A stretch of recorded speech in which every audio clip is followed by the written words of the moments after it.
మహాత్మా జ్యోతిరావు ఫులే, బాబాసాహెబ్ అంబేద్కర్, బాబు జగ్జీవన్ రామ్, కాన్షీరామ్ బహుజన మహనీయుల జయంతి ఉత్సవాలను రాత్రి బోధన్ పట్టణంలో ఘనంగా నిర్వహించారు.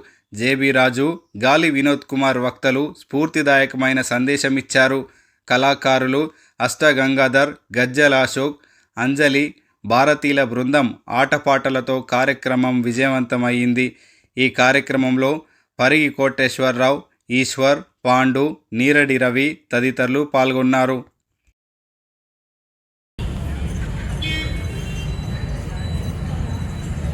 అందుకే ఆ మహనీయుల మార్గంలో